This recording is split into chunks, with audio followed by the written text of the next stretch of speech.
Chapter 4. The library smelled like warm paper and lemon oil, and the specific quiet of a building that had been holding its breath for 110 years.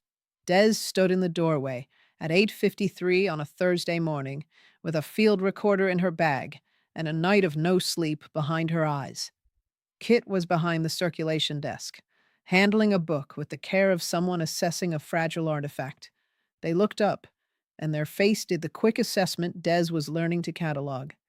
"You didn't sleep," Kit said. "I slept adjacent to sleep." "That's not sleep." Kit set the book down. "I have something for you." "That's either the best or worst sentence anyone said to me this week. Given that you've been in Siren Bay for 6 days, I imagine the competition is limited." The faintest edge of humor. Kit's humor arrived quiet and delayed, funnier for the wait. "What do you have for me?" Kit straightened, the gesture formal. The basement stairs creaked with the memory of every footstep. Kit went first, one hand on the rail, the other holding a keyring that clinked in a three-note rhythm. The basement was smaller than Des expected. Shelves on every wall, labeled in Kit's precise handwriting. Ship's logs, town records, a complete run of the Siren Bay Herald, bound in faded green cloth.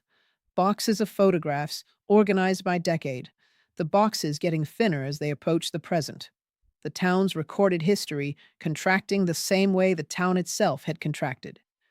On the table in the center, a row of large leather-bound books. Des recognized them instantly. Broadcast logs. Kit's eyebrows rose fractionally. "You recognize them. Every station keeps logs. FCC requires it." Des moved to the table, hand hovering over the nearest volume. "These are the station's official logs?" 15 volumes. March 1941 through November 1951.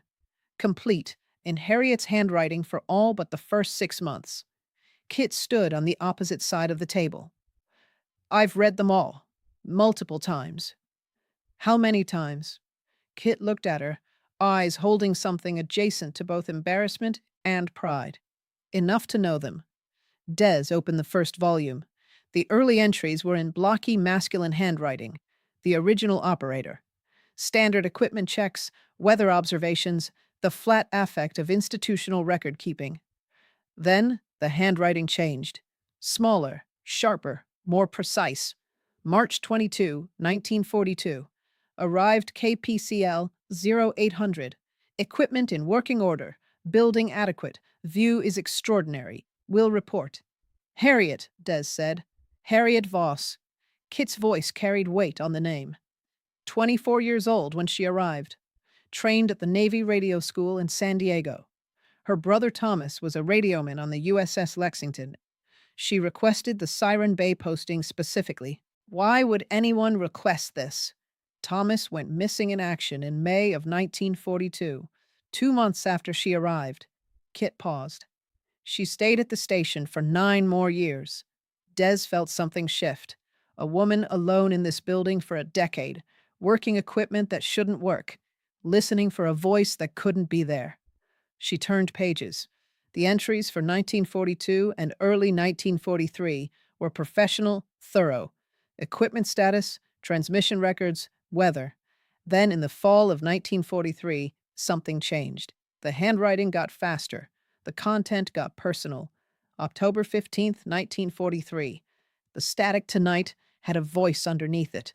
I adjusted the secondary receiver to isolate the frequency. Nothing clear, but something is there. Des looked up. She heard it. She heard something. Kit moved around the table, closer. "Keep reading." November 1943. November 3, 1943. The voice came through clearer during the storm. Female. Speaking words I can't make out, but the cadence is human. Not interference, not atmospheric, something else. November 12th, 1943. I've been adjusting the equipment. Built a secondary receiver using modified vacuum tubes in a resonance configuration. Testing tomorrow. The modifications, Des said. The copper coils I found. The resonance circuit. That's what she built to hear better. Kit's voice was careful. The voice was already there. She didn't create the signal. She built equipment sensitive enough to receive it. Why does that matter? Because if she created it, it ends with her. If she received it, it's still there. Kit's voice dropped. I heard it when I was 9. You heard it 4 days ago. The question isn't whether it's real. The question is what it wants. The basement was quiet. The rain outside provided a soft, persistent texture. I want to keep reading, Des said. Kit gathered the mugs from the table. Both of them, though Des's was still half full. They looked at her with an expression that wasn't blankness or caution, but care, held with deliberate precision. Come back tomorrow.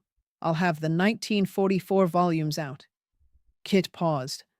Whatever the station showed you, whatever you heard, it's not going to stop.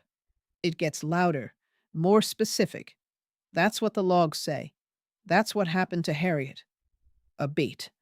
It's what happened to me. The words settled into the warm air like a frequency finding resonance. How much of this do you already know? Des asked. Kit held her gaze. 5 seconds. Enough to be glad you're here. Not enough to know what happens next. They went back upstairs. Kit had a building to run.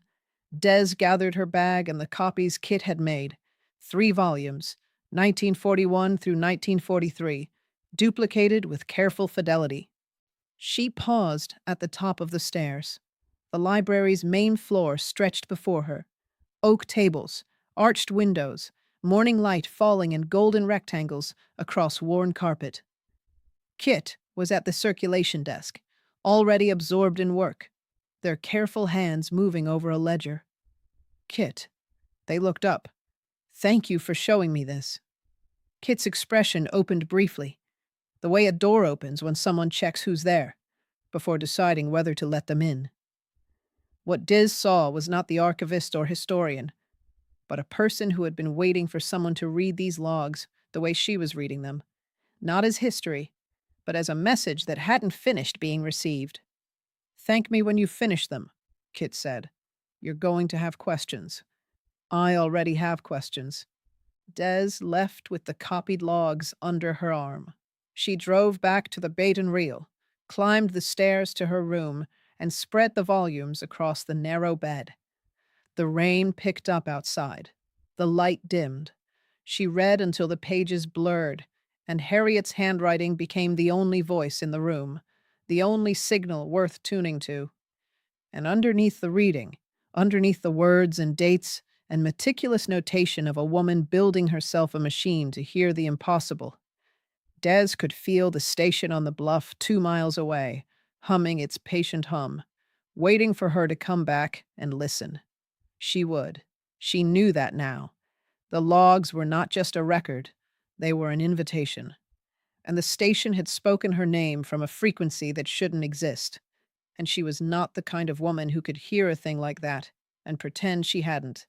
She turned the page. Outside, the coast did what it always did.